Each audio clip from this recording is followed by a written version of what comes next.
सुनने में जितना बुरा लग रहा है ये उससे ज्यादा बुरा है। आईएमएफ ने भारत को सी ग्रेड करार दिया। हजरात, ये बहुत बुरा सुनने में है, लेकिन ये सब कुछ मोदी और मोदी सरकार के झूठ की वजह से है। जैसे अंधभक्त वैसे उनकी जिंदगी, और अब वैसा ही टैग भारत पर। अंधभक्त क्या, चड्डी फटी है लेकिन उनको मोदी मोदी। अच्छा, खाने को घर में लाले पड़ रहे हैं लेकिन मोदी चाहिए तो मोदी। बिहार में मोदी जी का ऐसा जलवा है कि 10,000 रुपये में जो लोग बिक गए अब उनके घर पर बिल्डोजर चल रहा है। ये हो रहा है ना, तस्वीरें सोशल मीडिया पर आप देख रहे हैं। लेकिन मैं सी ग्रेड भारत को जो टैग दिया गया है, मैं बीबीसी की रिपोर्ट लगाऊं इससे पहले कि कोई और विवादित बात हो जाए। ध्यान से देखिए भाई, साफ साफ बीबीसी ने बताया है कि आईएमएफ ने भारत को दिया सी ग्रेड। जीडीपी के आंकड़ों पर क्यों उठ रहे हैं सवाल? असल में भारत सरकार ने बीते दिनों कुछ दिन पहले कहा था कि 2025-2026 की दूसरी तिमाही में सालाना 8.2% जीडीपी बढ़ गई है। जो इससे पिछले साल की थी वो 5.6 बढ़ी थी, और इस बार जीडीपी भारत की 8.2 बढ़ गई है। अब यहां पर कई तरह के सवाल ऑलरेडी उठ रहे थे कि भाई अगर देश इतना पैसा कमा रहा है तो ससुरा जा कहाँ रहा है? जा तो वो अदानी और अंबानी की जेब में रहा है, हमारे हाथ में थोड़ी ना आ रहा है। गरीब के हाथ में कहाँ आ रहा है? 10,000 गरीब को दे भी दिए तो सरकार हड़प ली, या यूं कहूं खरीद ली। भाई उनके पास पैसा है देश भर का, खरीद लिया अगले ने। क्या मोदी जी हैं यार। और अब जो आईएमएफ है जिसको आप इग्नोर नहीं कर सकते, वर्ल्ड बैंक। अरे एक तरफ आप कह रहे हो कि भारत की जीडीपी में उछाल आया है, एक तरफ वर्ल्ड बैंक जो दुनिया भर को लोन देता है वो कह रहा है कि भाई साहब सी ग्रेड है भारत, क्या ही तरक्की, जीडीपी बेकार है। यानी सिर्फ कागजात पर दिखा दिया। जैसे योगी और अमित शाह जी और इनका सब चलता है ना, नाम बदल दो। अब इस पर सॉल्यूशन ये निकालेंगे ये अपने मिजाज के हिसाब से कि अब सी ग्रेड को ए ग्रेड माना जाएगा। हाँ, सी ग्रेड को ए ग्रेड मान लो। सारे अंधभक्त अब लग जाएंगे, अरे सी ही ग्रेड तो ए ग्रेड है, बस सी को ऐसे करना है और बीच में डंडा घुसाना है, हो गया ये सी आज के तारीख का मोदी के काल का नया ए है। बस ये ऐलान आना बाकी है। पूरे देश का बेड़ा गर्क है, कहीं सुकून नहीं है। मैं ये कह रहा हूं, सारी बातें छोड़िए, आम जनता से देश बनता है। आम जनता को देखिए भाई, मोदी सरकार का दिमाग देखिए, भाजपा का दिमाग देखिए। भाजपा ने पूरे मुल्क को कागज ढूंढने में लगा लिया। भाई बात तो हुई थी मुल्ले कागज ढूंढेंगे, लेकिन हिंदू मुसलमान एसआईआर के नाम पर आधे साल कागज ढूंढते रहते हैं। कभी कोई एसआईआर तो अभी आया है, लेकिन इससे पहले कागज ढूंढते रहो। इसके बाद एसआईआर के बाद कुछ नया आ जाएगा। कागज बदलवाओ, डॉक्यूमेंट चेंज करवाओ, नाम बदलवाओ, फलाने चीज को फलाने से लिंक करो, फलाने को फलाने से लिंक करो और अलाने को फलाने से। अबे भाई आप ये देखिए पूरे देश को किस तरह से बेवकूफ बनाया गया। अब कोई किसी चीज को किसी से लिंक करा रहा है, कोई अपना नाम चेंज करा रहा है, कोई क्या कहे भाई, कोई फोटो अपडेट। और कमाई किसकी हो रही है? फोटो चेंज कराने कितने लोग जी? 50 रुपये लगेंगे जी, 50 रुपये उनको जाएंगे, 50 रुपये जी कैफे वालों को जाएंगे, बाकी तुम देख लो। अब कल को मोदी जी खड़े हो गए ना, कहते भाई बहनों मैंने ये रोजगार दिया था, मैंने ही बोला कि अरे आज सबके पास लैपटॉप है, वो भी बेरोजगार है, तो मैंने कह दिया कि आप आधार कार्ड अपडेट करो, जरूरी है, और सबको 50-50 रुपये का काम दे दिया। अब इससे पूरा पैसा इकट्ठा होकर देश के खजाने में आया और वो हमने देश के विकास में लगा दिया। अरे असली मुद्दों पर हम सोच भी नहीं पा रहे भैया। यह है मोदी जी का जलवा। हल्के में अगला आदमी प्रधानमंत्री है तो कुछ तो उसके पास है टेक्निक, ये है टेक्निक, हमारे पास नहीं, हम है गुड़ गोबर। उधर बीजेपी के खतरनाक नेता बढ़िया वाले सुब्रमण्यम स्वामी, उन्होंने एक ट्वीट किया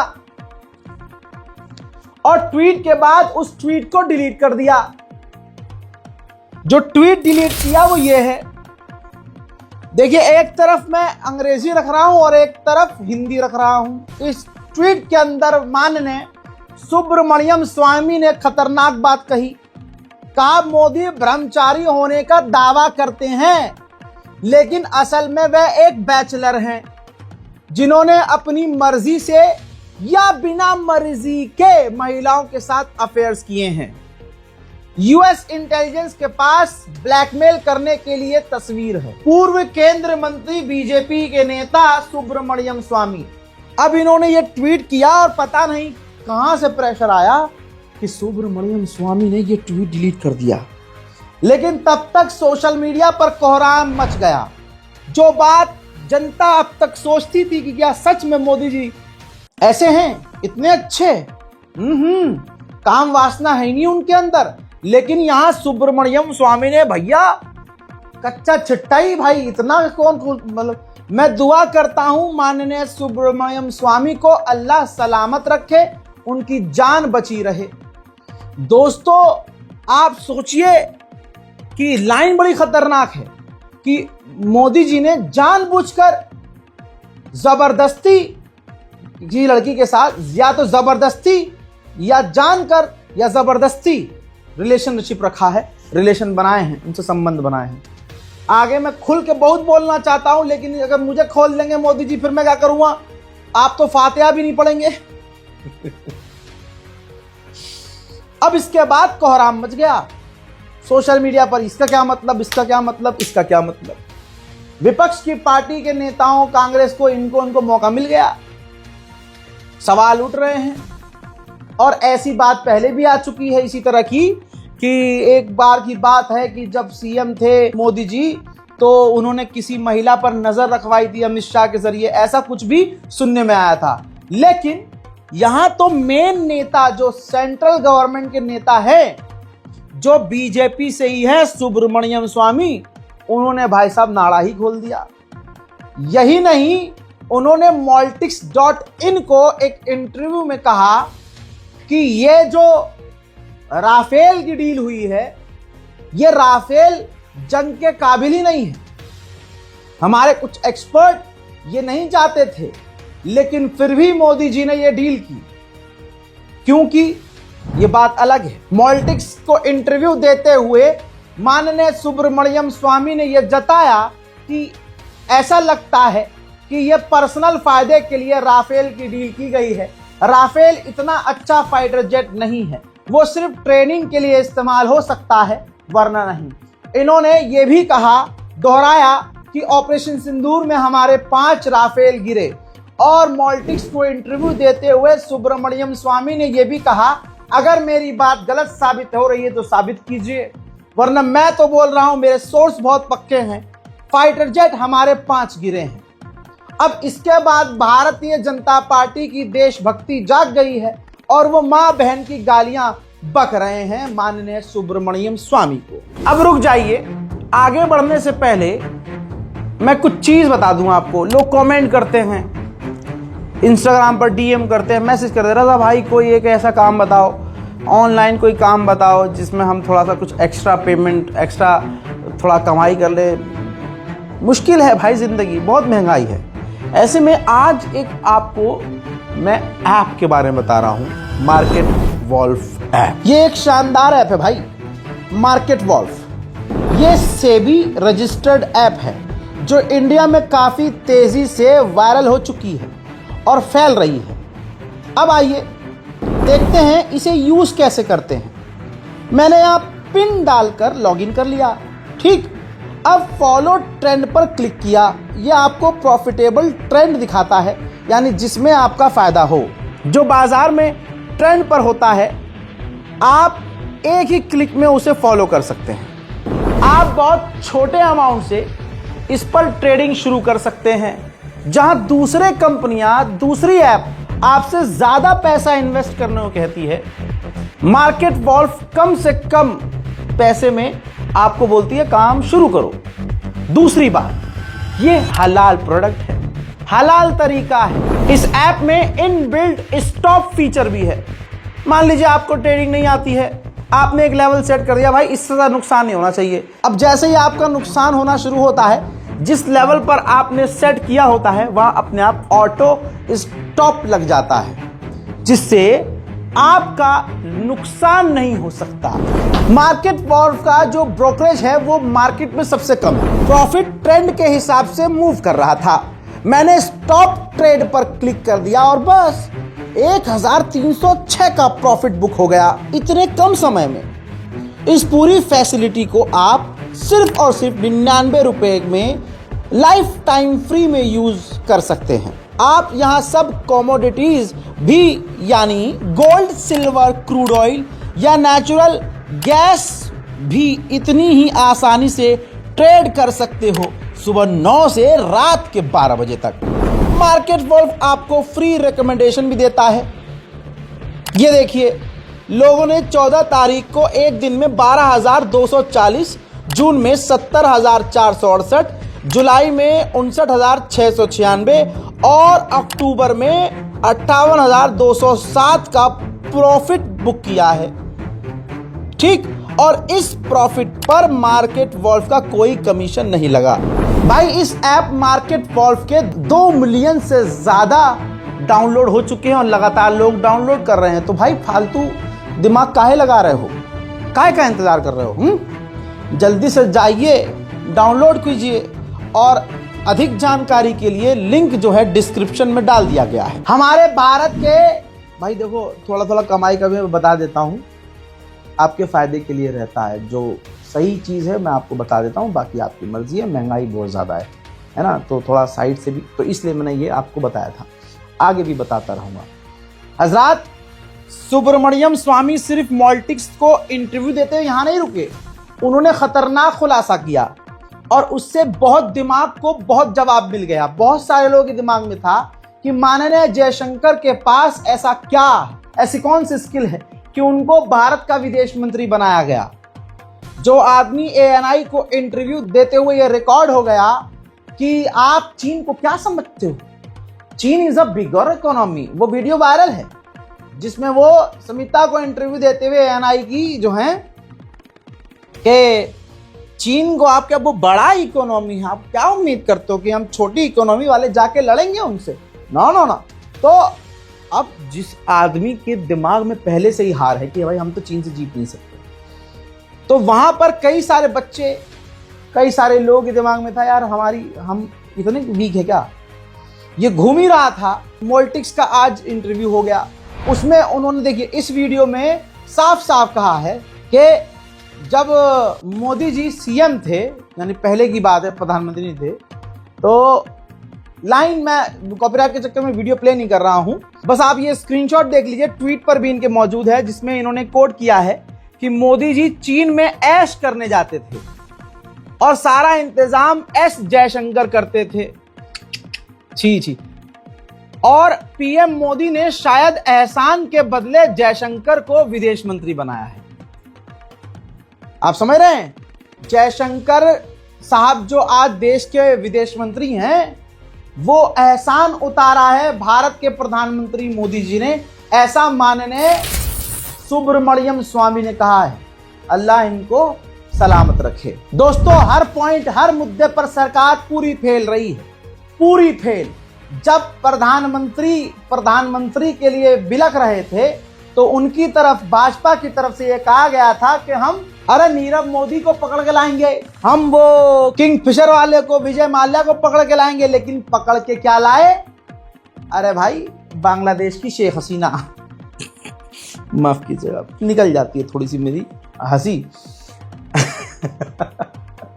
क्या काटा है भाई साहब। और सुनिए, तब कहा था काला धन वापस लेके आएंगे, आज संसद में क्या कहा, ध्यान से सुनिए। लाना तो दूर की बात, 10 साल में भारत से कितना काला धन विदेश भेजा गया है, इसका कोई रिकॉर्ड नहीं है, न कोई जानकारी है। यह मोदी जी ने कह दिया है और आप दबाते रहिए भाजपा का जाके बटन। आगे बढ़ते हुए मजेदार खबर देखिए। जो खबर मैं आपको बता रहा हूं उससे पहले आप देख रहे हैं भारत की राजधानी की जनता का दोगला रवैया। भाजपा भाजपा करके भाजपा को जिताया और आज न उनके घर में पानी साफ आ रहा है, ना उनको हवा साफ मिल रही है, और बेचारे फंसे ऐसे कि रेखा गुप्ता जी का नाम तक नहीं ले सकते। और प्रदूषण की वजह से हालात इतने खराब कि गोदी मीडिया रेखा गुप्ता का नाम नहीं ले रही है। यार बड़ा मस्त मजा आ रहा है। हम तो बर्बाद हैं, नंबर तुम्हारा भी लग गया है भाई। आज तक ने खुलासा किया खुद, पहले का पराली जलाइए। खास समुदाय के लोग भाजपा को अब बचाने के लिए, अरे पराली जलाइए यार, पहले भी ना होते थे क्या? अच्छा लो ध्यान से देखिए, गुचट्टे तमाम देखें। आज तक ने खुद ही लिखा, खुद ही फोटो शेयर किया। क्या लिखा? पराली नहीं दिल्ली जहरीली हवा का असली गुनहगार। नई स्टडी में चौंकाने वाला खुलासा। Centre for science and environment की रिपोर्ट के मुताबिक दिल्ली की जहरीली हवा की असली विलन ट्रैफिक और स्थानीय कारक है, पराली का धुआं नहीं। इस बार दिल्ली के वायु प्रदूषण में पराली के धुएं का योगदान सिर्फ 5% है। समझ रहे हैं दोस्तों? तो यानी अभी भी गोदी मीडिया में दम नहीं है कि जैसे केजरीवाल का फोटो लगाकर उसकी खांसी का, पूर्व सीएम की खांसी का तक मजाक उड़ाया था इन्होंने, और आज अंजना ओम मोदी को खांसी नहीं आ रही है। माफ कीजिएगा अंजना ओम कश्यप है जो भी है, लेकिन करती तो काम मोदी वाले ही है वो। बहरहाल आज दुख होता है उन तमाम पत्रकारों को देखकर जो अपने आप को पत्रकार कहते हैं। उनका दोगलापन उन्हीं के ट्रैक रिकॉर्ड पर मौजूद है कि कल वो क्या कहते थे दिल्ली में प्रदूषण होने पर और आज क्या कहते हैं। सोशल मीडिया पर वीडियो वायरल हो रही है, दिल्ली में सांस लेना मुश्किल है।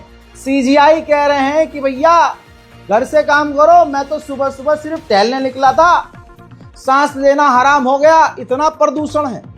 और हमारे मोदी जी वहीं प्रदूषण के हालात में खड़े हुए कहते हैं आप मौसम का मजा लीजिए। वाह, आप भी मौसम का मजा लीजिए।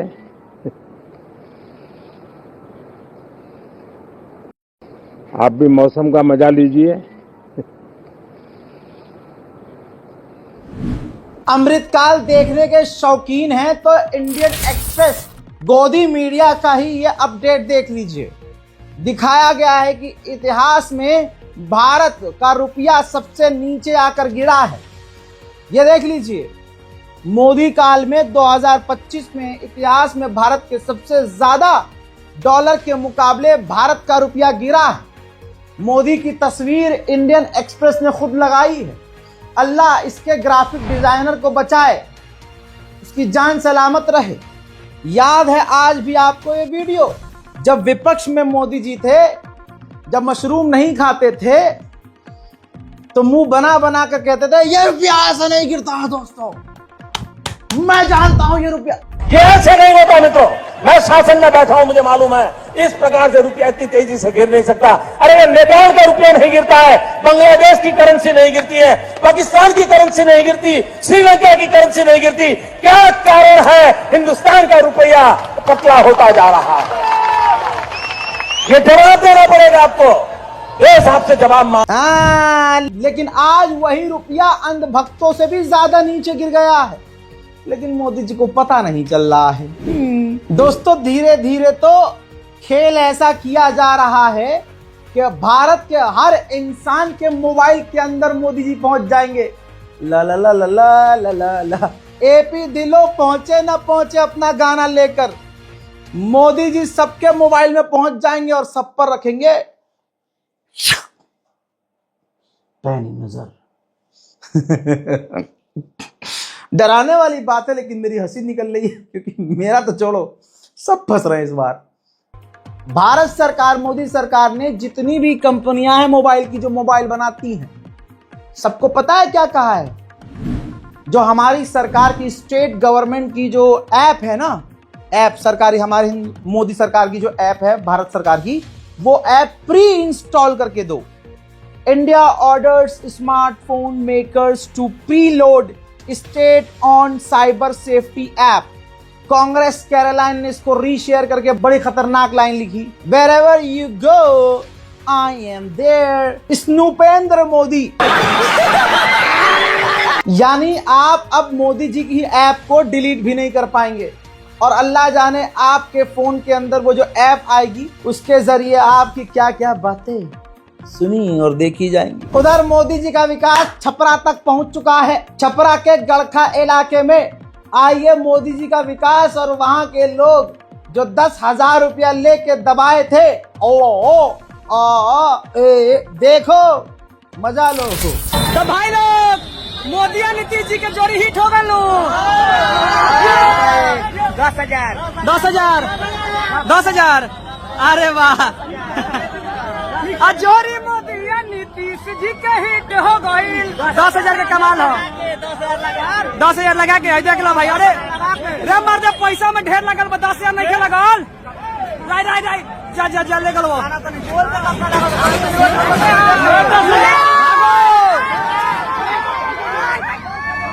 भाई बहुत यहाँ क्राउड है। करारा लोग के क्या राय बात कमेंट में बताओ लोग। आतंक के दम यहाँ गरखा में हो चुका है भाई, अतिक्रमण चालू हो चुका था। प्रणाम। सुन लिया आपने क्या क्या कह रहे थे लोग। मैं तो अभी बोल रहा हूं, ये तो अब उनको पहले समझ में आ गया है। लेकिन विकास नहीं रुकना चाहिए मोदी जी, इसी तरह से विकास होना चाहिए। भाई साहब सच बोलने वाले चाहे कोई भी हो हमें पसंद है। ये थोड़ी ना बीजेपी के खिलाफ है, हम बीजेपी के हम साथ हैं, लेकिन ऐसे वालों के साथ। कश्मीर के इस बीजेपी के नेता भाई साहब ने दिल जीत रखा है। बढ़िया आदमी है भाई साहब, बहुत बढ़िया आदमी। जिस पत्रकार का घर तोड़ा गया सरकार के बुलडोजर से और उसी मुसलमान पत्रकार को एक हिंदू कश्मीरी ने अपना मकान दिया, प्लॉट दिया, तो कश्मीरी पत्रकार का टूटा हुआ घर सुनकर बीजेपी के स्थानीय नेता वहां पहुंचे, हालचाल लिया, बयान भी दिया और कहा कि हम आपके साथ हैं। अब आप दोगलापन कहिए या कुछ और, ऐसा बीजेपी के नेता हमने दूसरा तो कोई देखा नहीं। बहरहाल कश्मीर के अंदर से ये मैसेज आया है, यही तो डर है बीजेपी का, यही है डर फैलाने का कि लोग आपस में एक ना हो। अगर डेंग साहब का एक मकान गिरा है 10 मकान डेंग साहब के बनेंगे। क्या बात कर रहे हैं? अगर सरकार की तरफ से अगर कोई भी चीज दी जाती कई सोफा। अब देखो सरकार, देखिए मैं यहाँ कोई सियासी बयानबाजी नहीं करने आया हूँ। एक मिनट, चूंकि सरकार अब इसमें सरकार किसकी है? जम्मू कश्मीर की चुनी हुई सरकार है। बुलडोजर लगा है तो कोई गवर्नर साहब ने बुलडोजर नहीं लगाया है। मैंने गवर्नर साहब से बात की है, गवर्नर साहब ने कहा कोई एलजी एडमिनिस्ट्रेशन की तरफ से बुलडोजर का ऑर्डर नहीं आया है। अब कहां से आया है? मैं यहां सियासत की बात नहीं करूंगा। मैं किसी के घर में आया हूं, किसी का हाल चाल पता लगाने आया हूं, और मैं यहां कोई सियासी बयानबाजी करने के लिए नहीं आया हूं।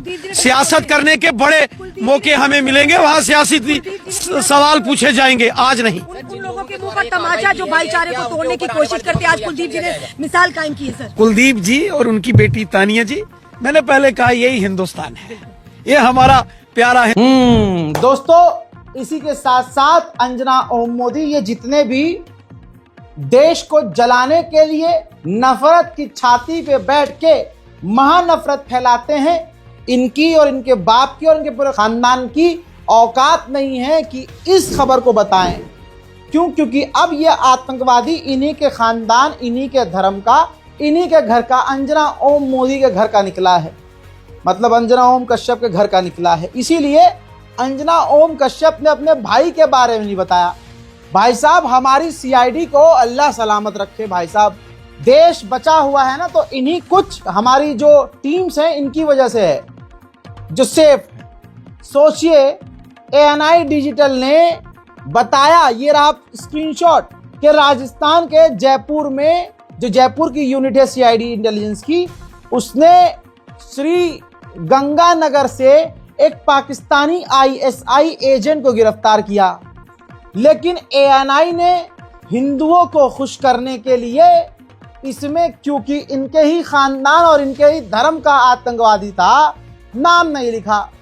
हारून खान भाई ने, मेहरबानी हो इनकी भैया, इन्होंने पूरी रिसर्च करके लिख दिया कि नाम इसलिए छुपाया है एएनआई ने क्योंकि इस आतंकवादी का नाम प्रकाश सिंह है। सोचिए, बेगुनाह भी अभी कुछ दिन पहले दिल्ली ब्लास्ट के नाम पे गिरफ्तार हुए, तो अंजना ओम मोदी, अमन दंगाई और जितने भी भड़वागिरी करने वाले पत्रकार हैं, सबने नफरत की खबरें फैलाई, मोहब्बत का कत्ल किया। अंजना ओम कश्यप ने तो ये तक कह दिया कि आतंकवाद का मजहब होता है, मुसलमानों लानत है तुम पे अगर तुम भूल जाओ। दिक्कत तो यही है कि हम भूल जाते हैं कि किसने हमारे खिलाफ क्या बोला था। हमें नल्ली राई से मतलब है भाई, बिरयानी खाएंगे, बिरयानी पे लेंगे, बात खत्म, रात गई बात गई। ना ना ना ना ना, मैं नहीं भूला। और अंजना ओम कश्यप, सुन ले ये कान खोल के, ना मैं भारत के भारतीयों को और भारत माँ के सपूतों को यह भूलने दूंगा कि तूने हमारी एकता और अखंडता को खराब करने के लिए, सीधा मुसलमानों का नरसंहार करवाने के लिए, माहौल खराब करने के लिए तूने अपनी तथाकथित पत्रकारिता का तलवार की तरह इस्तेमाल किया और हिंदू मुसलमान को बीच से काटकर अलग किया और सरकार की चाटुकारिता करती रही। इसका नाम क्यों नहीं बताया भाई? बहरहाल मुसलमान गिरफ्तार हुआ था तो गोदी मीडिया चीख रहा था, देखो देखो देखो देखो, एक और डॉक्टर गिरफ्तार, एक और मुसलमान गिरफ्तार। जैसे आपके सामने ये दो चेहरे हैं, मासूम सीधे साधे, लेकिन एक खास समुदाय को खुश करने के लिए गोदी मीडिया ने क्या किया, जब एनआईए ने इन दो लोगों को फजूल में गिरफ्तार किया, एक इमाम को, हल्द्वानी से एक मस्जिद है वहां पर, और जिनका नाम आसिम है, और उनके साथ एक और व्यक्ति, उनको दोनों मुसलमान थे, उनको गिरफ्तार किया दिल्ली ब्लास्ट केस में। उनके लैपटॉप और मोबाइल पूरी तरह से जब्त करके भाई साहब जांच पड़ताल की गई, मिला घंटा कुछ नहीं, क्योंकि ये बेगुनाह थे। गोदी मीडिया ने खूब शोर मचाया, ऐसा जोर लगाया जैसा पैदा होने के लिए कोशिश कर रहे हो, जब जोर लगाया जाता है ऐसा जोर लगा रहे थे। एनआईए ने पूरी ताकत से इन्वेस्टिगेशन की और पाया कि ये दोनों बेगुनाह हैं, बेकसूर हैं, इनकी कोई खता नहीं, इनका कोई दिल्ली ब्लास्ट से लिंक नहीं, इनको रिहा कर दिया। अब मैं जितने भी भांड पत्रकार हैं, ये जितने भी ये जहरीला नशा करने वाले, सिर्फ एक समुदाय को झूठी खबर देकर खुश करने वाले, हिंदू मुसलमान के बीच जहर घोलने वाले से पूछता हूं, तुमने अपने बाप की ये तस्वीर क्यों नहीं दिखाई?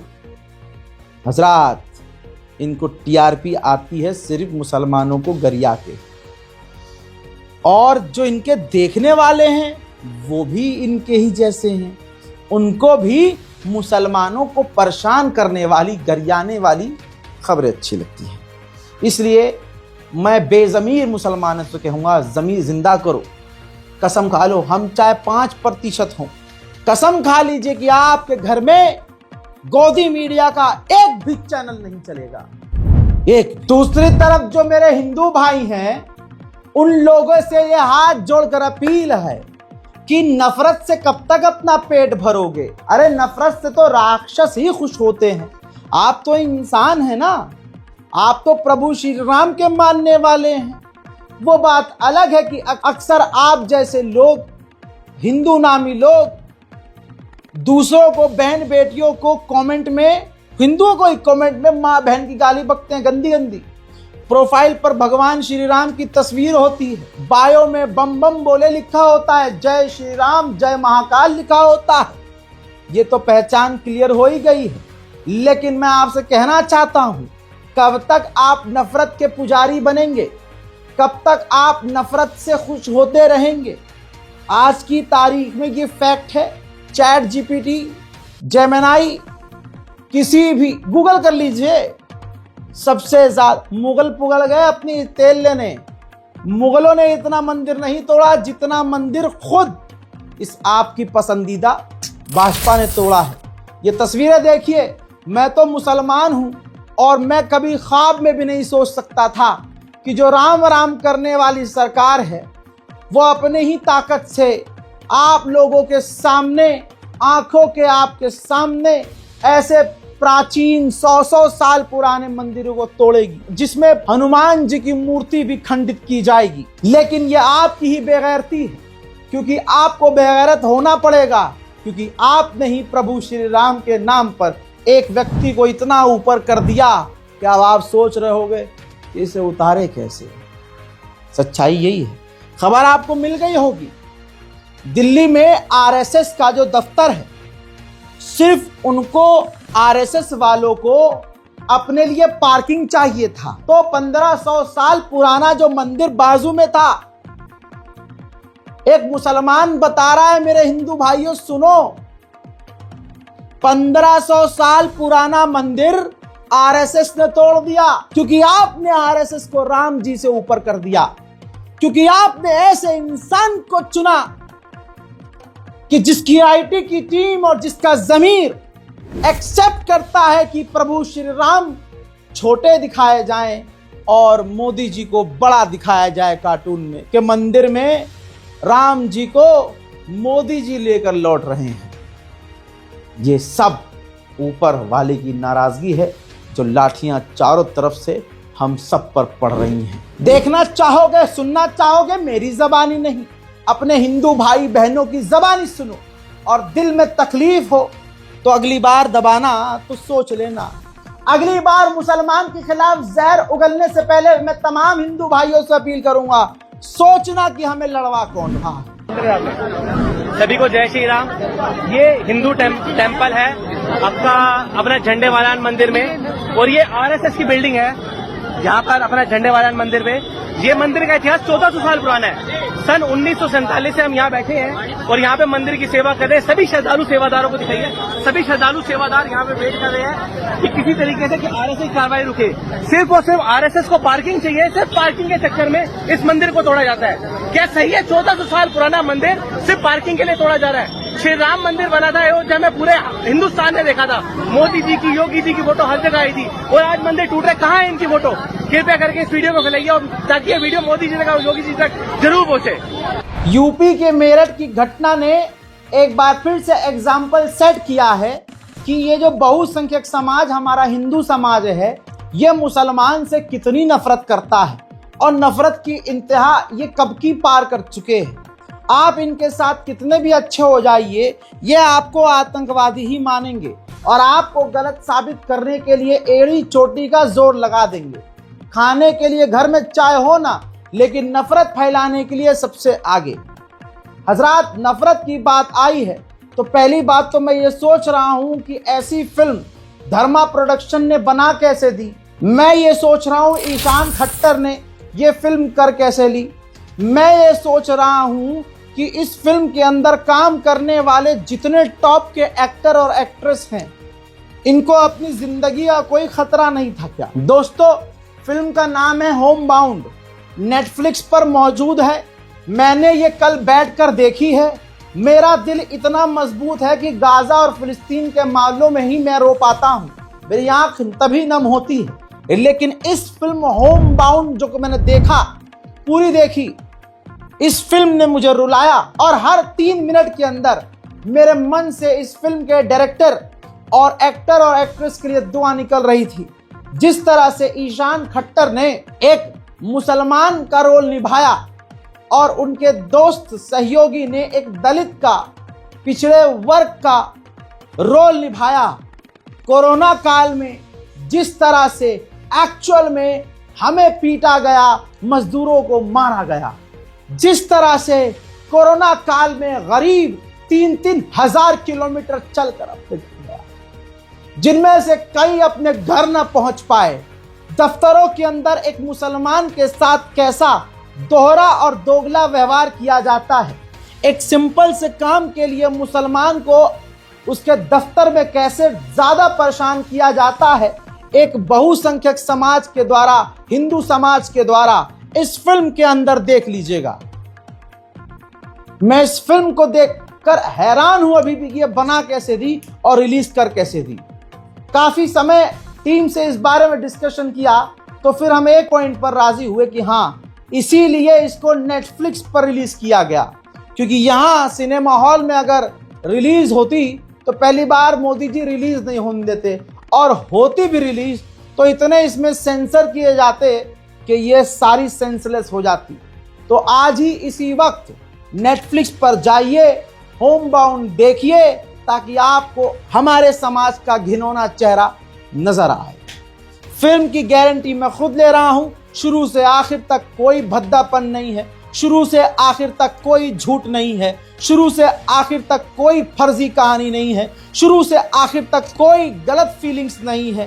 एक्चुअल में आप देखोगे और हर 2 मिनट बाद कहोगे कि हाँ ये हुआ था और इस कहानी में मेरा भी कोई कैरेक्टर है। मेरठ के बाद का मामला मैं बताना चाह रहा हूं। मेरठ में जो हुआ वो बुलंदशहर के खुर्जा में हुआ। एक व्यक्ति जिसका नाम प्रदीप शर्मा अपने एक मकान को बेचने के लिए महीनों तक बोलता रहा, लोगों से, डीलरों से कहता रहा, कोई मकान खरीदने नहीं आया। आखिरकार एक मुसलमान ने मकान खरीदा और लीगल तरीके से उसने खरीदा, लेकिन अभी कब्जा भी उसका नहीं हुआ, यानी मुसलमान परिवार रहने भी नहीं आया। वहां के हिंदुओं की आत्मा आहत हो गई कि मुसलमान को कैसे बेच दिया। खुद खरीद नहीं पा रहे थे, हैसियत देखो, खरीद नहीं पा रहे थे, लेकिन नफरत की हैसियत देखो, नफरत फैलाने की हैसियत देखो, भीड़ इकट्ठा हो गई। वो बेचारा हिंदू जो महीनों से परेशान हो रहा था कि मेरा कोई हिंदू भाई ही इस जगह को खरीद ले, घर को, और उसका परिवार मुसलमान को डील करके दे भी रहा है मकान, लेकिन अभी रह नहीं रहा था कि हिंदुओं को आपत्ति हो गई और वहां उन्होंने फिर वही शुरू कर दिया, ताली पीटना शुरू कर दिया, थाली पीटना शुरू कर दिया, शोर मचाना शुरू कर दिया, पुलिस थाना का घेराव करना शुरू कर दिया, माहौल खराब करना शुरू कर दिया एक सांस्कृतिक वर्ग ने, ईमानदार वर्ग ने। अब पहले आप उस हिंदू भाई का बयान सुनिए। मैं प्रदीप शर्मा हनुमान टीला मोहल्ले का रहने वाला हूं। मैंने एक मकान अपना वहां पर अपनी मर्जी से बेचा है। मैंने दूसरी कॉलोनी में एक प्लॉट खरीदा था जिसके लिए मुझे पैसे की आवश्यकता थी, तो इसलिए मैंने मोहल्ले में 1-1.25 साल से कह रखा था मुझे अपना मकान बेचना है, लेकिन कोई ग्राहक नहीं मिला, तो मैंने ये मकान सलीम को बेच दिया। मेरा परिवार मकान सलीम बबलू ने खरीदा, अभी उसकी फैमिली वहां रहने भी नहीं गई, लेकिन हिंदू जो खुद खरीद नहीं पाए अपने भाई का मकान, उन्होंने अपने घरों के बाहर पोस्टर चिपका दिए, भाई पूरे मोहल्ले पे, दुकानों में, घरों पर अपने लगा दिया, भाई यह मकान बिकाऊ है। मेरी हंसी तब निकल गई कि सारे हिंदू मिलके एक दुकान नहीं खरीद पाए, तभी हिंदू भाई ने मुसलमान को मजबूरी में मकान बेचा। अब ये कह रहे हैं कि यह मकान बिकाऊ है। अबे जब एक नहीं खरीद पाया तो तुम सबके मकान कौन, मतलब कोई तो पॉइंट वाली बात। नफरत की पहचान यही है कि नफरत के तेवर में आकर दीवार में टक्कर मारने वाली हालत हो चुकी है इनकी। ये जायज बात कर ही नहीं पाते। नफरत का कोई भी आदमी हो, चाहे हिंदू हो मुसलमान हो, जो नफरत में डूबा होगा लॉजिक वाली बात नहीं करेगा। प्रशासन ने खुद बताया कि भाई ये जो शोर शराबा हुआ, अभी तो मुसलमान परिवार जाके वहां रहा भी नहीं है। अब उसका भी बयान सुनो, जिस बेचारे ने ये मकान खरीदा, और वो कह रहा भाई आप मुझे पैसे दो, मुझसे खरीद लो ये मकान। तो अभी भी कोई खरीदने वाला आ नहीं रहा है सामने। इतना ही फड़फड़ा रहे थे तो सीधा यार तुम इतना बवाल करने, बेरोजगारी है ना, इतना बवाल क्यों कर रहे थे? सीधा सीधा उस हिंदू को बुलाते जिसका वो मकान था, जिसने खरीदा था उसको पकड़ दे, अब चल भाई ये पैसे कितने का खरीदा, 1 करोड़ का, ये ले 1 करोड़ 10 लाख रुपए, चल निकल तेज मुल्ले, कर देते ऐसे। मजा आया था, उस हिंदू भाई के ही मजा आया थे, लेकिन 10 लाख तुमने जिंदगी में देखे हो तब ना। लेकिन तुम्हें अपनी भारत माँ की छाती पर बैठकर नफरत फैलानी है, अपने भाइयों से ही नफरत फैलानी है, जबकि हिंदू मुस्लिम सिख ईसाई से मिलकर यह भारत बनता है। ओह शिट, ये लॉजिक आरएसएस के पास नहीं है और आरएसएस वालों के पास नहीं है। मेरा नाम सलीम है और सलीम बबलू है, और मैंने एक मकान हनुमान टीला में प्रदीप शर्मा जी से लिया है, जिसका बैनामा हो चुका है, और अभी मैं वहाँ रहने नहीं गया हूँ, जिस मकान में अभी प्रदीप शर्मा जी की फैमिली रह रही है, और नहीं मैं अभी गया हूँ, नहीं मैंने अभी कोई वो लिया है। अगर किसी को कोई भी प्रॉब्लम हो रही है तो मैं सेल कर दूंगा, जो लेना चाहे वो ले सकता है, मुझे कोई प्रॉब्लम नहीं है। और वहां पे जैसे आसपास के लोगों को जानकारी मिली कि इन्होंने किसी दूसरे समुदाय को मकान बेच दिया है, तो वहां इस तरह के पोस्टर लगाए। यद्यपि जानकारी में ये भी बात आई है कि अभी तक प्रदीप शर्मा का परिवार ही उसमें आवासित है, बबलू वहां पे गया ही नहीं है, वहां कब्जा ही नहीं पाया अभी तक। और सलीम बबलू से बात की गई तो वो अपना मकान दोबारा फिर किसी को बेचना चाहता है, कोई भी आसपास के लोग, उसी मोहल्ले के लोग कोई भी ले सकता है, अगर वो है तो तैयार है इस बात को, मकान को वापस करने को भी तैयार है।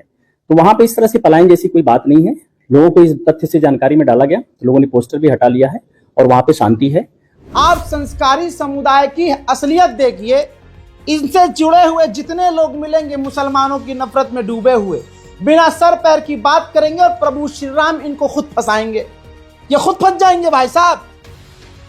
अभी मुसलमान उस मकान में गया ही नहीं रहने, और वहां के शरीफ ईमानदार हिंदुओं ने क्या उड़ा दिया कि जी मुल्ले आ गए रहने, यहाँ पे हड्डियां फेंकी हुई हैं, मांस मच्छी फेंकी हुई है। मुल्लों ने देखो सच्चाई क्या है। अब मंदिर के पड़ोस के मकान की स्थिति ऐसी आ गई है कि हर दूसरे दिन यहाँ पे हड्डी वड्डी फेंकने लगी है। और जो कहा जा रहा है कि वहां पे इस तरह के हड्डी मांस मछली फेंकने की बात है, बिल्कुल झूठा है, क्योंकि वो तो वहां पे भी गया ही नहीं है, अभी वहां पे रहना ही शुरू नहीं किया। ये है हाल हमारे भारत माँ का। भारत माँ की तस्वीर इन मुल्लों ने नहीं बिगाड़ी है। हाँ, फिल इन द ब्लैंक्स। तू समझा? हाँ। नहीं, तू समझा नहीं। आज भारतीय मुसलमानों के लिए सड़क पर चलना मुश्किल हो चुका है। हिंदू समुदाय के पास अब हथियार है। याद रखिएगा, हिंदू समुदाय मुसलमानों के लिए सच नहीं बोल रहा, वो झूठ बोल। मुसलमानों को फंसाना हिंदुओं के लिए इतना आसान है जितनी मैंने चुटकी बजाई। लाइव एग्जाम्पल है, ट्रेन के अंदर कुछ आपस में बहस हो गई सीट को लेकर। सामने हिंदू होगा, इधर मुसलमान होगा। बहस इतनी बढ़ गई कि भाई साहब संस्कारी समुदाय के व्यक्ति ने फोन कर दिया आरपीएफ को, रेलवे पुलिस को। यह रहा आज तक का प्रूफ आपकी स्क्रीन पर। पूरी कहानी खुद आज तक नहीं बताई है। संस्कारी समुदाय ने आरपीएफ को फोन करके बोला कि ट्रेन में आतंकवादी हैं। अब हीराकुंड एक्सप्रेस में सीट को लेकर यह कहानी हुई थी, लेकिन टेरर अलर्ट जारी हो गया। आरपीएफ हमारे देश के लिए सुरक्षा, रेलवे सुरक्षा के लिए भाई फौरन जांच शुरू कर दी ट्रेन को रोककर। एक यात्री ने 3 मुसलमान यात्रियों को झूठा आतंकी बता दिया। एक हिंदू ने 3 मुसलमानों को देखकर तीनों को आतंकी बता दिया, क्योंकि उस हिंदू को मुसलमान की सीट छीननी थी। पुलिस ने 4 लोगों से पूछताछ की, यानी उस मुसलमान से भी, तीनों से, और उस व्यक्ति से भी। पूरी जांच की। जांच करने के बाद आरपीएफ ने बताया, आज तक का प्रूफ आपके सामने है, कि उसमें कोई आतंकी नहीं था। मामला सारा सीट का था। हिंदू को चाहिए तो मुसलमान अपनी सीट छोड़ के हट जाए, वरना मैं उसे आतंकी कह दूंगा। हालांकि आज तक ने आगे यही नहीं बताया, इतनी बड़ी झूठी अफवाह फैलाने वाला ईमानदार हिंदू, उसको क्या सजा मिली। अजीब सजा क्या मिली, मैं कह रहा हूं इनाम मिला होगा। कितना बढ़िया आइडिया दे दिया इसने। लेकिन मुसलमानों से यही कहूंगा कि डरो नहीं, संविधान से ऊपर कुछ नहीं है। अल्लाह का नाम लो, संविधान को दिल में रखो, ईमान को ताजा रखो और डरना बंद कर दो। संविधान है भाई, और कितना जुल्म कर लेंगे ये, मानते तो वो भी किसी को हैं।